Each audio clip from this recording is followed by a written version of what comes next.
Hello, welcome to my channel, another Bibliophile Reads. My name is Greg, and I am going to do a weekly update of what I've been reading. Now, I'm really not quite sure if this is going to be a regular thing or just something I'm experimenting with. As people know, I have recently moved and I'm settling in, and I'm beginning to find how to use my free time in making videos. So if this is something you like, please leave a comment below saying that weekly updates are great and you want to see more, or if I should just sort of do videos helter-skelter as they come to me. Well, anyway, the books that I have been reading. The first book that I read was Amatka by Karin Tidbeck. This is a science fiction novel, originally written in Swedish and translated by the author into English.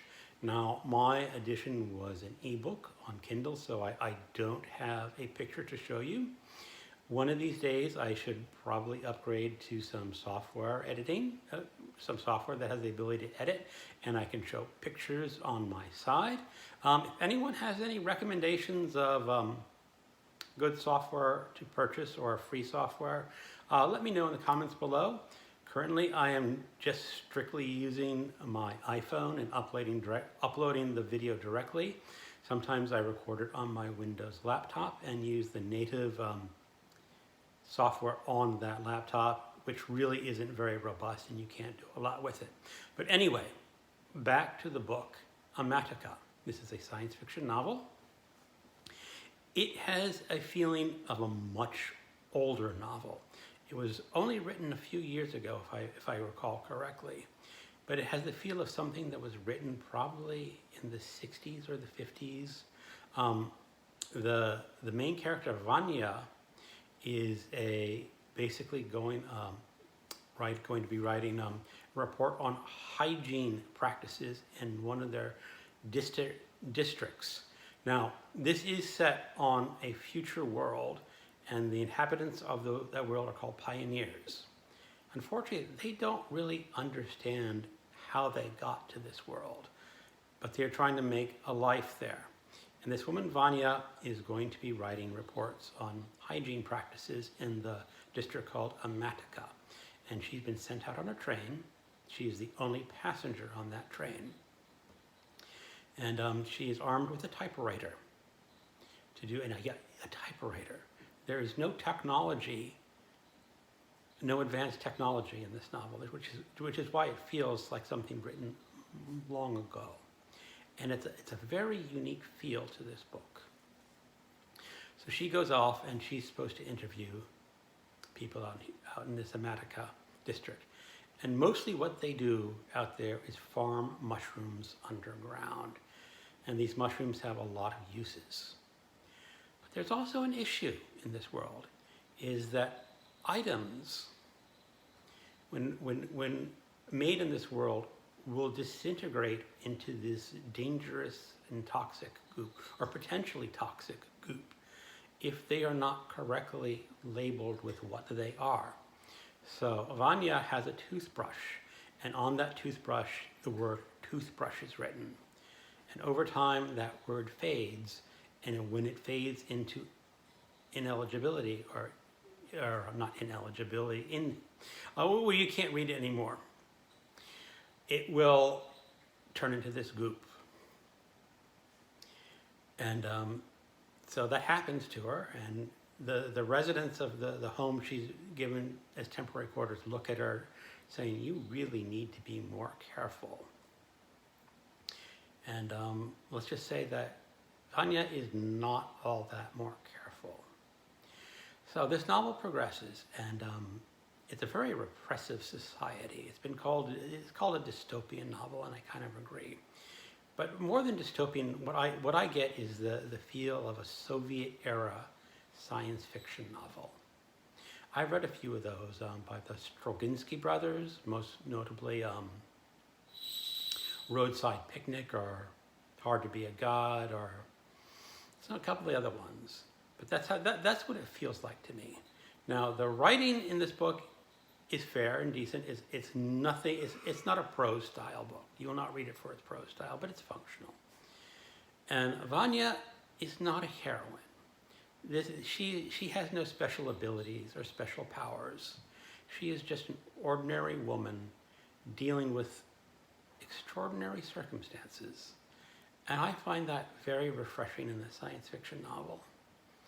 Too often authors make their heroes very able and very capable and struggling against mighty foes with mighty weapons, and there's none of that in this book.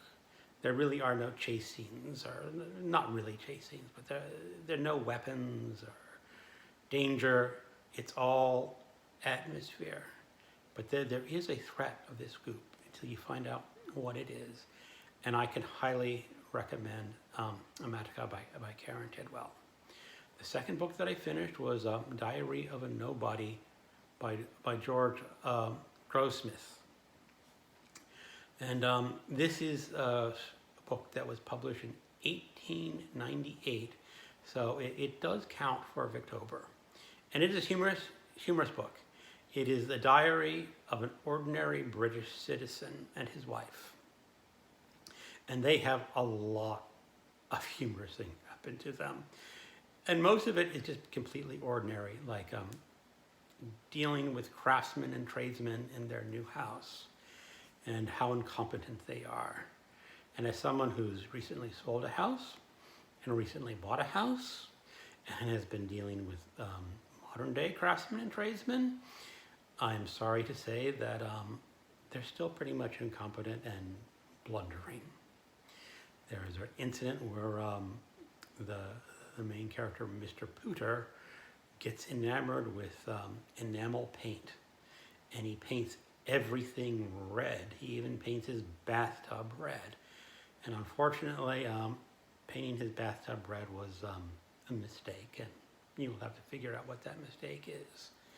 They also have a son named Lupin who moves in, and he is an outrageous cad of a character. And I thoroughly disliked him, but thoroughly enjoyed reading about him. Now, this was a very short book. It's about 110 pages long. I did enjoy it, but oddly enough, for a book that short, I felt it was just a little too long. I know some other people, like Mark, said they would be happily reading more of this book if it were longer, if it was a series. But for me, 110 pages was just about right for this book. And on an audio book, I am listening to Barchester Towers. I am nearly done. I have about 2 hours left of that book, and I should be done sometime tomorrow, I believe. Now, this is my second Anthony Trollope book, and he is just a delightful author. All his characters are fun to read about, even the ones you dislike.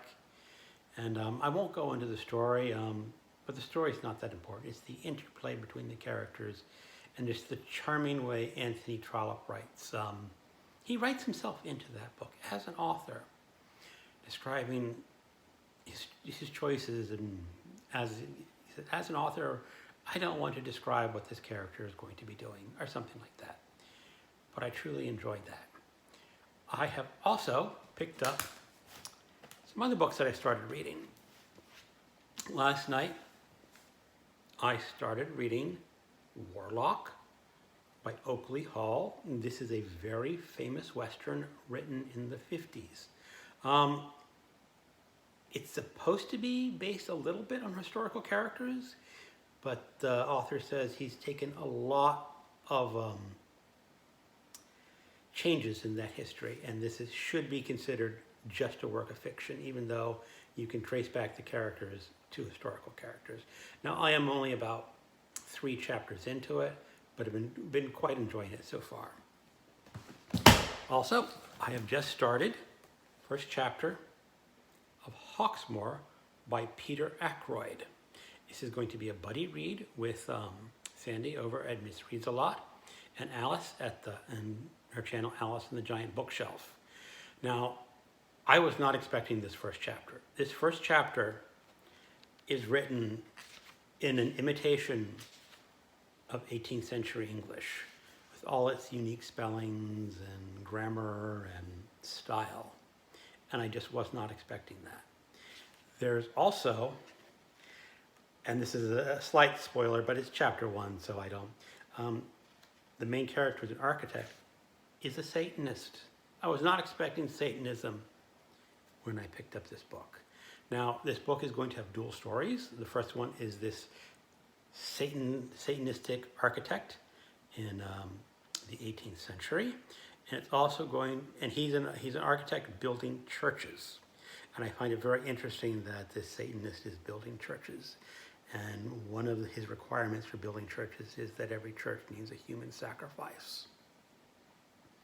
And those are the odd number chapters. The even number chapters are going to be contemporary story of a detective finding at least one murder victim in these churches that the architect has built.